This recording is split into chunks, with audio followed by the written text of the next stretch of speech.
Hi hello வணக்கம், welcome to our YouTube channel. இன்றைக்கி நம்ம என்ன பண்ண போகிறோம்னா, ஒரு லெஃப்ட் ஓவர் இட்லி வச்சு தான் ஒன்று டிஷ்ஷு பண்ணலான் இருக்கேன். நைட்டு பண்ண இட்லியில் ஒரு 5 இட்லி மிஞ்சி போயிடுத்து. அது மறுநாள் யாரும் சாப்பிட மாட்டேங்கிறா. வேஸ்ட் பண்ணவும் மனசு இல்லை, விற்கிற விலைவாசியில். நான் என்ன பண்ணலான்னு யோசித்தேன். அப்போ தான் எனக்கு ஒரு ஸ்டக் ஆச்சு. இந்த காலிஃப்ளவர் மஞ்சூரியன் மாதிரி பண்ணுவோம்ல, அது மாதிரி இட்லியை வச்சு பண்ணினா என்னன்னு தோணித்து. சரின்னு பண்ணி பார்த்தேன். ரொம்ப நல்லா இருந்தது. அதனால் அதை தான் நான் இப்போ உங்களுக்கு பண்ணி காமிக்க போகிறேன். எதையுமே வேஸ்ட் பண்ணாதீங்க. அதை ஏதாவது இது பண்ணிடலாம், ஆர்டர் பண்ணி ஏதாவது நல்லா பண்ணிடலாம். இப்போ அதுக்கு எப்படி நான் பண்ணுறேங்கன்னு மட்டும் நீங்கள் பாருங்கள்.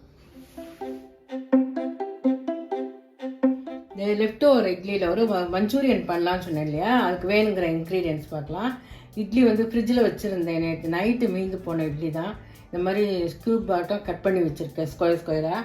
இதுக்கு வெங்காயமும் அதே மாதிரி போட்டாலே நல்லாயிருக்கும், பொடியாக போட்டால் நல்லா இருக்காது. அதுக்காக அதையும் இப்படி கட் பண்ணியிருக்கேன். குடமிளகா எடுத்திருக்கேன். இது 2 வெங்காயம், ஒரு குடமிளகா போட்டிருக்கேன். இது பூண்டு பொடியாக கட் பண்ணி வச்சுருக்கேன். இது கார்ன்ஃப்ளவரில் டிப் பண்ணி போடணும், அதுக்காக கார்ன்ஃப்ளவரு. இதுக்கெல்லாம் இது tomato sauce, chilli sauce, soya sauce, இது 3 தேவை. இப்போ எப்படி பண்ணலான்னு பார்க்கலாம். கார்னிஷ்காக நம்ம வெங்காயத்தாள் வீட்டிலே இருந்தது, அதை எடுத்து வச்சுருக்கேன். கார்னிஷ் பண்ணால் இப்போ எப்படி பண்ணலாம்னு பவுல் எடுத்துட்டு அதில் 4 ஸ்பூன் மைதா, இது கார்ன்ஃப்ளவர் போட்டுக்கணும். 5 ஸ்பூன் போட்டுக்கிறேன். இப்போ இதில்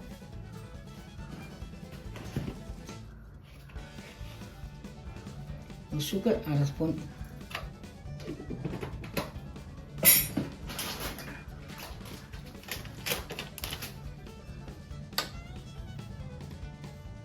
இந்த பேட்டருக்கு உண்டான சால்ட்டு கொஞ்சம் ஒரு 1/4 ஸ்பூன் சால்ட் போட்டுக்கலாம்.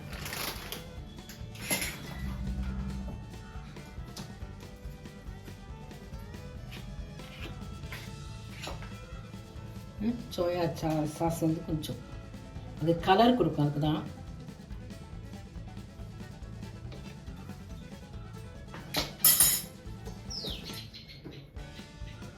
போட்டுட்டு தண்ணி ஊற்றி கலந்துக்கலாம். ரொம்ப தண்ணி ஊற்றிடக்கூடாது, ரொம்பவும் கெட்டியாக இருக்கக்கூடாது. இந்த பஜ்ஜி மாவெல்லாம் கலப்போம் இல்லையா, அந்த சைஸுக்கு அந்த மாதிரி கலக்கணும். ஏன்னா அந்த இட்லி இதில் முக்கி ஃப்ரை பண்ணணும் ஆயிலில். கலந்துட்டு உங்களுக்கு காமிக்கிறேன் எப்படி போடணும்னு. ஆயில் வச்சுட்டு நல்லா காஞ்சிடுத்து. இப்போ இதில் போடலாம். இந்த பேட்டர் இந்த மாதிரி இருக்கணும், ரொம்ப திக்காகவும் இருக்கக்கூடாது, ரொம்ப தனியாக இருக்கும். ஏன்னா அதில் ஒட்டணும் அந்த இட்லியில். இப்போ நான் எப்படி பண்ணுறேன்னு போட்டு பார்க்கலாம்.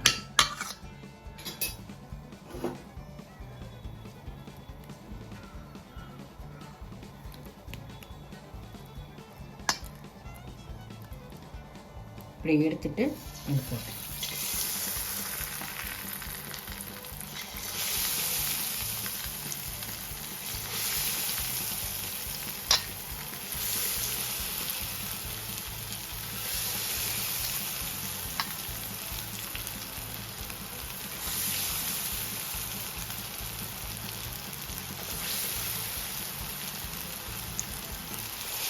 நான் பார்த்து போடணும், கையில் சுட்டுக்காம. எண்ணெய்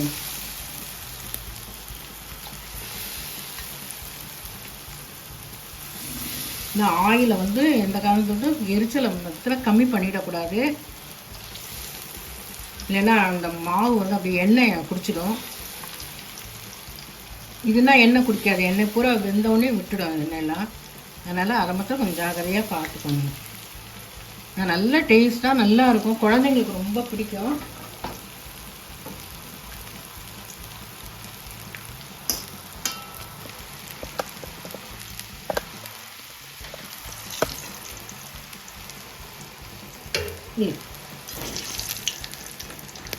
நல்லா ஆயிடுச்சு. செகண்ட் டைமும் போட்டோன்னா இது கிறிஸ்பியாக இருக்குது, பாருங்கள், கிறிஸ்பியாக இருக்குது.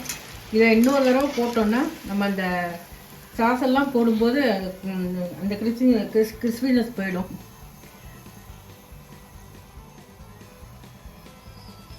இப்போ ஃபஸ்ட்டு பொரித்து எடுத்துட்டேன். இதை செகண்ட் ட்ரிப்பும் பொரிச்சோன்னா நல்ல கிறிஸ்பியாக இருக்கும். வேறு செகண்ட் ட்ரிப்பு பொரிக்க போகிறோம்.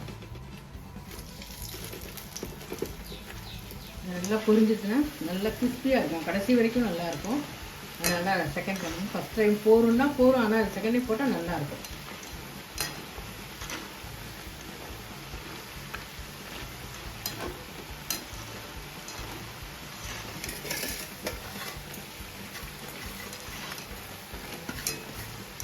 நல்லா பொரிட்டோம்.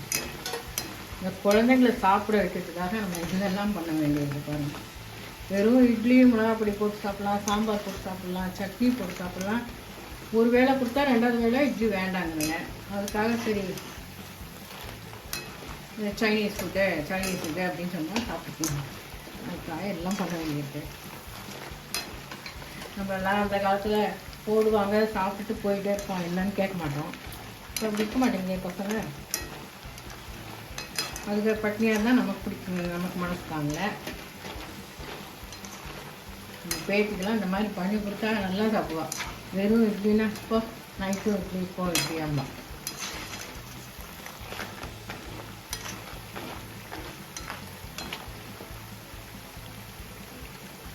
நல்லா போட்டு இப்படி போட்டோன்னா நம்ம கடைசி வரைக்கும் சாப்பிடும்போது கூட கிறிஸ்பியாக இருக்கும். முதல்ல போட்டோமே போட்டால் அந்த சாசெல்லாம் ஊற்றும்போது அது இதுவாகிடும், நமக்கு போன மாதிரி ஆகிடும். இது நல்லாயிருக்கும். அதுக்காக இப்படி போயிட்டு பண்ணுறோம். நல்லா பண்ணி கொடுத்தா அதுங்க சாப்பிட்டு போடுங்க. இப்போ எடுத்துடலாம்.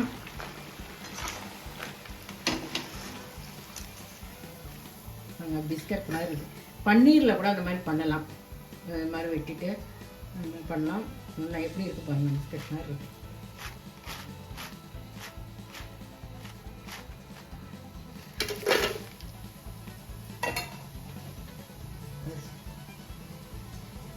இப்போ மீதி இருக்கிறதையும் போட்டோம்.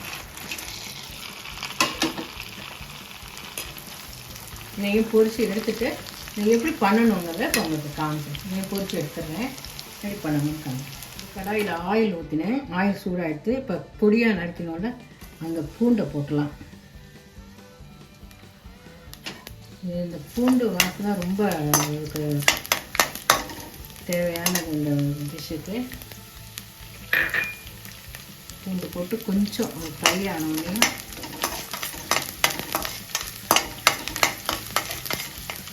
சைனீஸ் டிஷ்ஷும்பாங்க.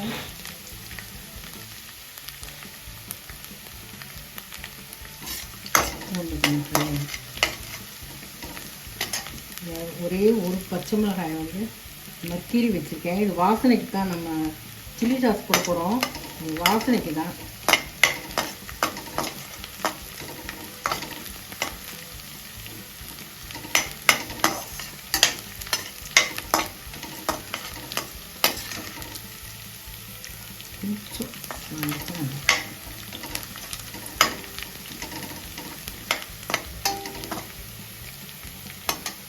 இப்போ நம்ம இந்த வெட்டி வச்ச வெங்காயத்தை போட்டுக்கலாம்.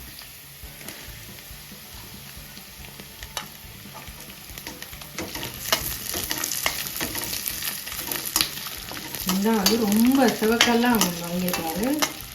ஆஃப் பாயில் தான் ஆகிக்கணும், இல்லைன்னா நல்லா இருக்காது சிவந்துட்டு.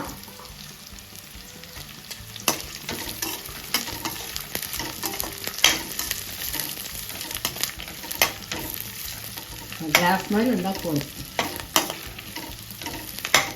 அது வெங்காயம் வதங்கிறது பல டிஷ்ஷுக்கு ஒவ்வொரு டிஷ்ஷுக்கும் ஒவ்வொரு மாதிரி.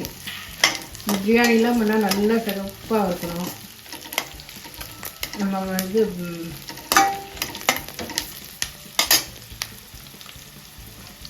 குருமாலாம் பண்ணால் அதுக்கு தகுந்த மாதிரி வளர்க்கணும். ஒவ்வொன்றும் ஒவ்வொரு ட்ரிப்பு ஒவ்வொரு மாதிரி பண்ணணும்.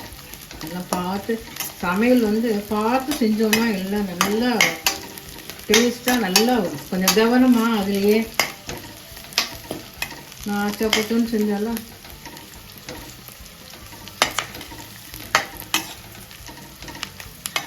நம்மளோட குழந்தைங்களுக்கு பண்ணுறோம்.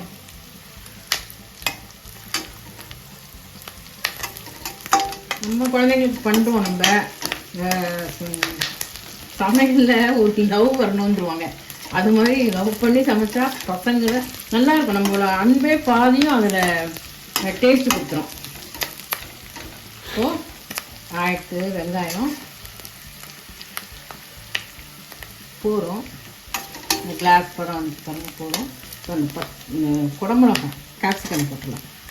கேப்சிகம் நல்ல வாசனை, நல்ல சத்தும் கூட அதில்.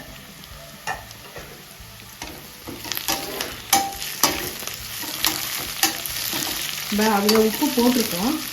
இப்போ இந்த வெஜிடபிள்ஸ்க்கு மட்டும் கொஞ்சம் உப்பு போடணும்.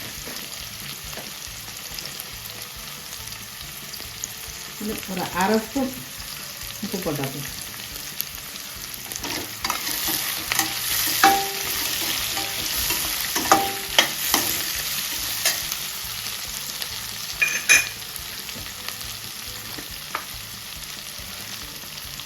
அரை ஸ்பூன் சுகர் போட்டால் நல்லா ஷைனியாக நல்லா இருக்கும் டிஷ்ஷு. அதனால் சுகரும் நான் சேர்த்துக்கிறேன்.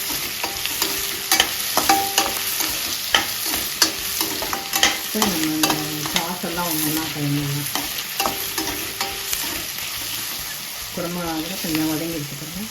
கொஞ்சம் வதங்கட்டும். இந்த உப்பு சர்க்கரை எல்லாம் போட்டுக்கோங்க. இதோட சேர்ந்து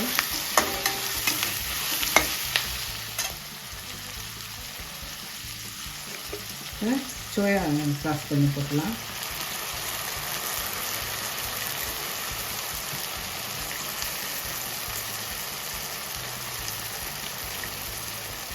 டொமேட்டோ சாஸு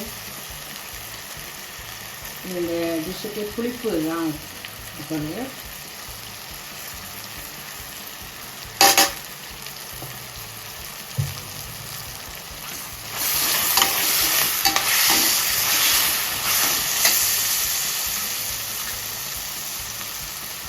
சில்லி சாஸு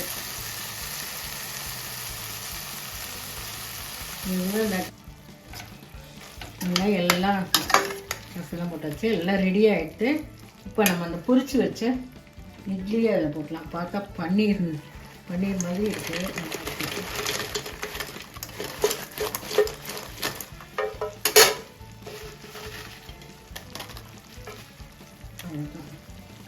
நல்லா கலந்துட்டா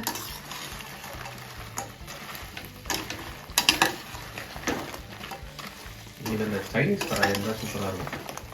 ஒரே ஒரு இதில் பண்ணிட்டோங்க. பேனில் பண்ணுறோம். பேனில் பண்ணாப்பா உனக்கு பழக்கம் இருக்கும்ல.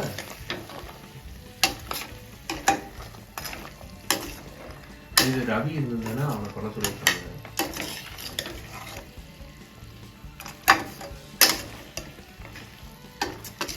டாஸ் பண்ணி போடணும். டாஸ் பண்ணி போட்டா சூப்பரா இருக்கும் பார்க்கிறதுக்கு. பேன் தெரிஞ்சுக்க வேண்டியது.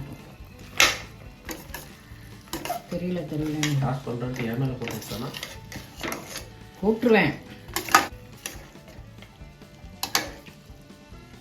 இப்போ நம்ம இட்லி மஞ்சூரியன் ரெடி ஆகிடுது. இப்போ இதை நான் பிளேட் பண்ணி உங்களுக்கு எப்படி இருக்குன்னு பார்க்குறேன். டேஸ்ட் பண்ணி நான் சொல்கிறேன் உங்களுக்கு. அவ்வளோதான், ரெடி ஆகிடுது. ரொம்ப நல்லா வந்திருக்கு இட்லி மஞ்சூரியன். பாருங்கள் எப்படி இருக்குன்னு. இப்படியே எடுத்து சாப்பிடலாம். நல்லா வந்திருக்கு. நல்லா கிறிஸ்பாகவும் இருக்குது. சூப்பராக வந்திருக்கு பாருங்கள். இது மாதிரியே எல்லோரும் நீங்களும் இட்லியெல்லாம் வேஸ்ட்டும் பண்ண வேண்டாம். ஒரு வேளை டிஃபன் ஆச்சு. பசங்களுக்கும் பிடிச்ச உணவாக இருக்கும். அதனால் நீங்கள் இது மாதிரி ட்ரை பண்ணி பாருங்கள். இதே வேஸ்ட் பண்ணாதீங்க. நான் இட்லி எப்படி பண்ணினேன்னு பார்த்துருப்பீங்க. இந்த மாதிரி பண்ணலாம், வேஸ்ட் பண்ண வேண்டாம். பண்ணும்போதே இங்கே ஒரு தட்டு போயிட்டு சாப்பிட்றதுக்கு ரொம்ப நல்லா இருக்குது. நீங்களும் பண்ணி பாருங்கள். இப்போ விலைவாசியில் நம்ம வேஸ்ட் பண்ணுறதுங்கிறது ரொம்ப கஷ்டம். எல்லாருமே செஞ்சு பாருங்கள். நீங்களும் செஞ்சு பார்த்துட்டு எப்படி இருக்குன்னு எனக்கு கமெண்ட் பாக்ஸில் போட்டிங்கன்னா எனக்கு கொஞ்சம் சந்தோஷமாக இருக்கும். நிறைய பேர் போடுறாங்க, எனக்கு நிறைய ஃபோன் பண்ணி சொல்கிறாங்க. ஒரு ஃபங்க்ஷனுக்கு போயிருக்கும்போது தான் சொல்கிறாங்க. இருந்தாலும் நீங்களும் கொஞ்சம் சொன்னீங்கன்னா எனக்கு கொஞ்சம் சந்தோஷமாக இருக்கும். ஷேர் பண்ணுங்கள், சப்ஸ்கிரைப் பண்ணுங்கள். Thank you for watching.